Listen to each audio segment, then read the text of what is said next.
Okay, I hope this works. Is anyone back? I had to end it. I don't know why, but my internet wasn't working properly and it kept bleeping out. So my name is Dr. Sharnael Wolverton Sehon. I am with Swift Fire Ministry. Hey, Colleen, I'm going to go back. Oh my gosh, yes. Hey, Julie. So yesterday we talked about split energy and the science of split energy, and how when we forget that God is in us fully, how we can actually cause a negative equation. Hey, Julie. Hey, Tracy. In the code of our biofield, which would cause us to not be able to do the things that we are truly saying that we choose to manifest here on the earth. Hi. So, yes. We talked about God yesterday and how he continuously confirms himself in contracts. Just like a contract here on earth, we usually sign and then someone else signs, and then there's oftentimes a witness.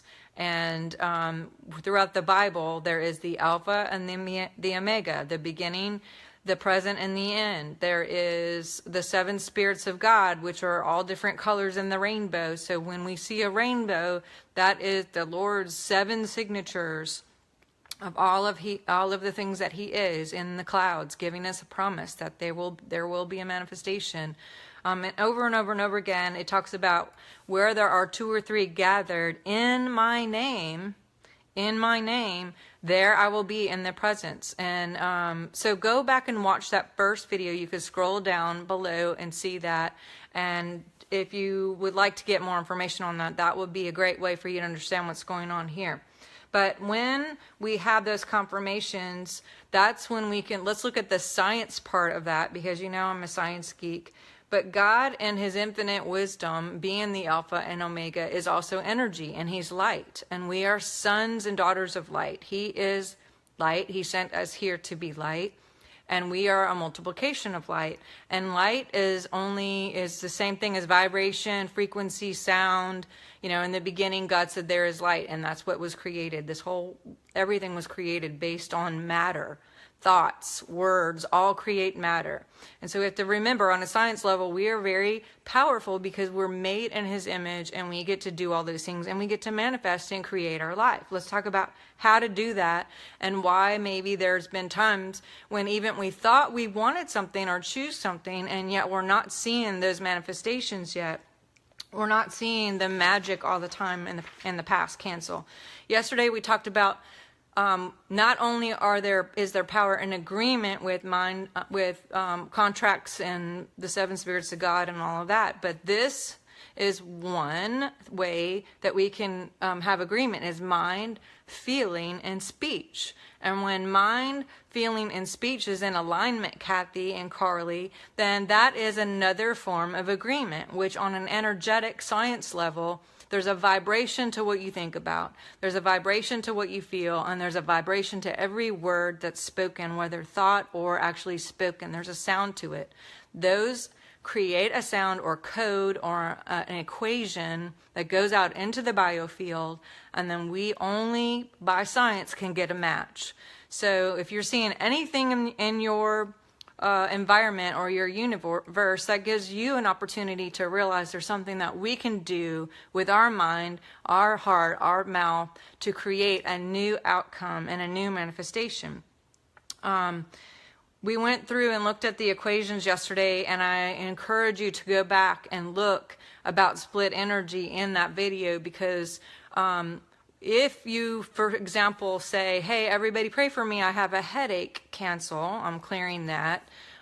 You can actually post that on Facebook, and because you brought headache into the sentence or into the equation, that is a negative frequency word, which causes a spiritual purgatory or a staying thing, because there's a +1 and then you've added a minus and now you're at 0, and there's no movement, no motion, nothing to go on, which is split energy. We want to stay, I choose to stay in the positive, and I choose for us all to understand about how code and math works, because God is the source. He is the source code, and he is in us. Now, I want to talk to you a couple of things today because I have another analogy to give you to kind of nail this home. In the past, in my experience at least in Christianity, most of the scriptures that I have looked at and or read or been taught have a focus that God is for me, that he is around me. The scriptures say that in certain times that the Spirit of the Lord was on someone, he was around him, that he went before him. You know, all of those things do not necessarily imply that he is inside of the person. And there are several scriptures that do straight up say that, but some of them are not necessarily written the way that the Greek and the Hebrew meant for them to be, which would be that God is in that person. God is fully in that person. We are created in his image. He is light and we are light. And God, when we remember that he is fully in us, we get to do all the things that I am is. And I think, you know, and this is just an opinion and or a theory, whoever set the Bible up to interpret it the way they did, who knows, maybe they did that on purpose so we would forget our power, so that we would think of us being separate. When we think of God up there and we and pray to a God upstairs, and there's even the saying, the man upstairs, when I think of him being separate and pray to something that's separate, then it could be easier to forget that he is in me, being able to do all the things that he has done before and more, because it says greater things than these. So I have a couple of visuals that I choose to show you here, and just bear with me. I'm going to turn this around real quick. So here we have a couple of glasses. And let's say this is us. I'm going to move that over here. Let's say this is God, okay? Now, this is God fully right here. This is us. And when we are awakened to remember him fully, then we actually end up being this cup, which all of that is him in us, if that makes sense. So now I'm going to give you an example. Is let's say you remember that you are power, you are might, you are integrity, you are righteousness, you are full on God, and then you have a thought that you have fear, or you are worrying about something that may happen, which isn't something that God would ever do. Then this comes out, and we are not full. And I'm not saying it goes somewhere else, maybe, but energetically we leak. And when that comes outside of us, then we actually attract more lack or more fear or whatever. And so anytime that there's a thought, we lose or we leak the fullness of who he is, and we are not fully God I am. Now, you can change your mind and you can transform and you can all of a sudden remember, and that can be restored and be full again.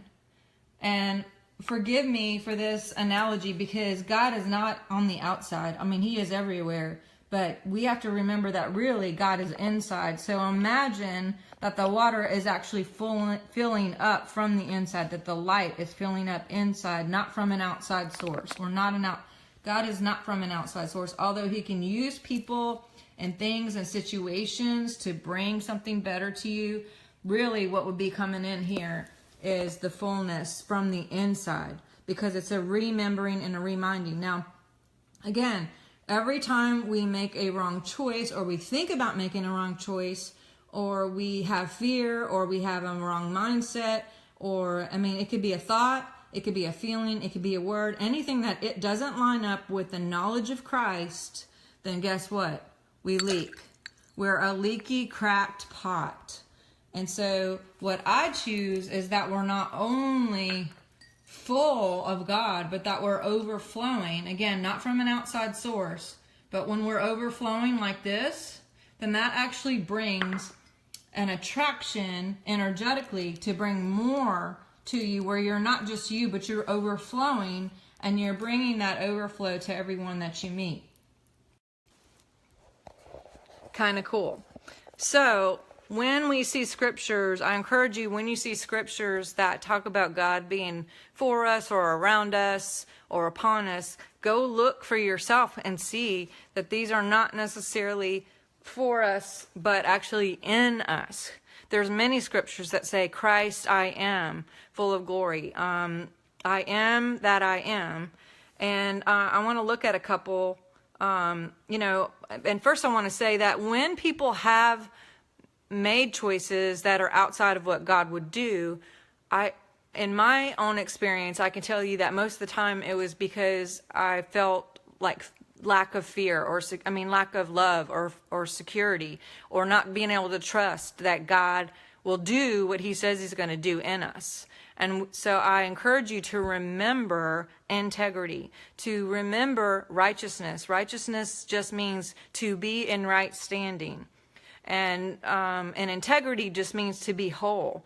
And so when we remember, meaning remember the body, and when we remind, transforming the mind, and we're reprogramming, there's an awesome, more powerful ability to demolish arguments and every pretension or imagination that sets itself up against the knowledge of our God, and take captive every thought and make it obedient. And when we do that, and then we're talking about those things, feeling those things, and thinking those things, then we get a match, because it goes out into the biofield and it comes in as a match. Let's look at Jeremiah 18 real quick. And actually, before we do that, let's look at 2 Corinthians 4, 7 through 12. It says, but we have this treasure, and that word treasure is the G2344, which means we have this deposit. We have this storehouse. We have this place where everything that he is being held. It says we have this treasure in jars of clay to show the surpassing power that belongs to God. We may be crushed and perplexed, but not in despair, struck down but not destroyed. And goes on, it says, and we're always carrying in our body Jesus, so that Jesus may be manifested in our bodies, to be manifest in the mortal flesh, the earth body, the earth skin. So I thought it was interesting that it says, but we have this treasure, that again, that word treasure is the G2344, which means we have this deposit. We have this fullness that's already there. It is a hard drive, language, fullness, all the things of God are already there. We just have to remember and remind ourselves that they're there. Let's look at Jeremiah 18, 1 through 6, because another thing it says, the potter was working on this wheel, and he even, the Lord tells him, arise. And that word arise means in the Hebrew 6965, to be full. Again, to be or not to be. That is the question. Where are you? Where am I? Where are we? Are we full? Are you full? Do you choose fullness? Again, check yourself and ask yourself, what am I thinking? What am I feeling? What am I talking about? So arise. In other words, hey, be full. He's telling him, be full. And as this potter was working on this clay jar that he had, he noticed there were cracks in it. He noticed that it had spoiled. It had gotten perverted. That's one of the translations. It had compromised, meaning it wasn't its full self. And he's telling it to be, hey, be. Go be present. Go be I am that I am. Remember that I'm in you. And it says, so the potter actually reworked this cracked pot into another vessel. And he said, O house of Israel, can I not do that for you? So you are in me. And when it says he reworked, that word reworked is the Hebrew 6213, which means to be. To be. To be or not to be.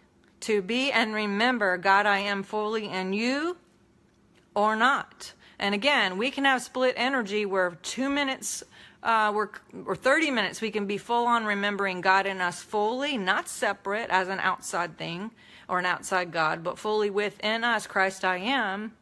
And I'm not saying that I'm Christ. I'm saying that I am, meaning I am here. I am being, and God I am is in me fully, because I am aware of that, and I'm aware that I can do greater things than them because he's doing this all through me, fully, full on.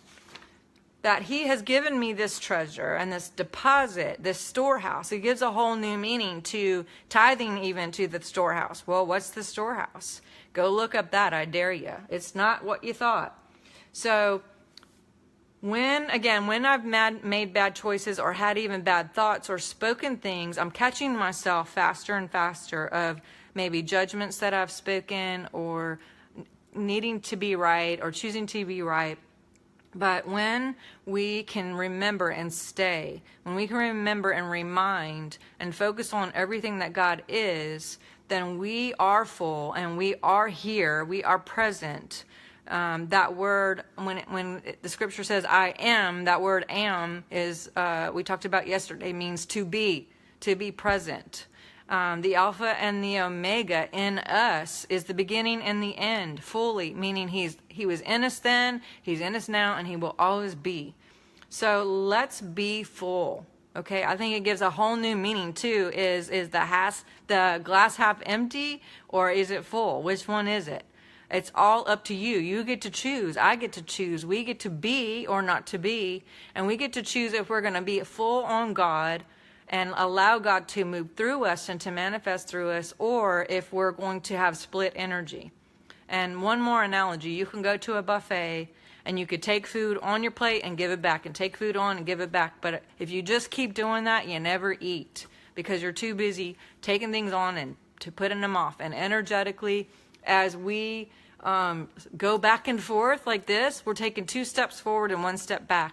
And when we're full on remembering who he is, not a separate God, but God in us fully, there is a biofield code that has memory and code and vibration of what we're thinking, feeling, and talking about. Feeling and talking about. That sends a code or a message.